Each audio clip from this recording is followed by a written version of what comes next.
ছাত্র জনতার আন্দোলনে সরকার পরিবর্তন হলেও চাকরির বাজারে আশানুরূপ পরিবর্তন আসেনি, বরং 2024 সালের শেষে দেশে বেকারের সংখ্যা বেড়ে দাঁড়িয়েছে 27 লাখে, যা 2023 সালের 25.5 লাখ থেকে 1.5 লাখ বেশি। স্নাতক শেষ করা তরুণদের 20,000 টাকার চাকরি খুঁজতে গিয়েও পড়তে হচ্ছে হাহাকারের মুখে। চাকরির বয়স 35 করার দাবিতে জাতীয় প্রেস ক্লাবের সামনে আমাদের চোখে পড়ল 10 দিন যাবৎ অবস্থান করা চাকরি প্রত্যাশী বেকার যুবকদের। তারা জানায়, যদি 35 বছর পর্যন্ত বয়স সীমা বাড়ানো নাও যায়, অন্তত করোনার কথা ভেবে তাদেরকে যেন চাকরির আবেদনের সুযোগ দেওয়া হয়। আমরা যেখানে যাব সেখানেই সাধারণত অবহেলার শিকার নারীরা, এরা আগে থেকে, যার জন্য নারীদের কিন্তু অনেক ছাড় দেওয়া হয়েছে। এতদিন কুড়া ছিল, এখন যেহেতু কুড়া নাই, এখন তো আমাদের প্রতিযোগিতার মাধ্যমে আরো কঠোর হয়ে গেল।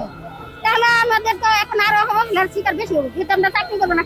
আগে চাকরি করলে কিন্তু একটা দাম সবারই থাকে, মূল্যায়ন থাকে, সেটা ছেলে হোক মেয়ে হোক। শেকড় থেকে শিখরে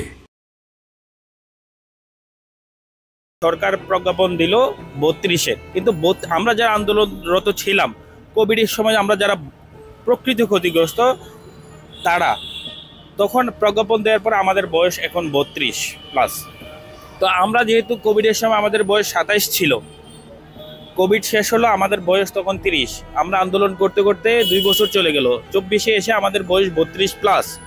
সেক্ষেত্রে আমরা এখন আসলে কোভিডের সময় যে ক্ষতিটা আছে, সেই ক্ষতিটা, যে সময়টা আমাদের সময় জীবন থেকে চলে গেছে, সেই ক্ষতিটা আমরা এখন সরকারের থেকে চাইতেছি যেন আমাদের এই 2 বছরের জন্য অ্যাটলিস্ট আমরা আবেদনের সুযোগ চাই।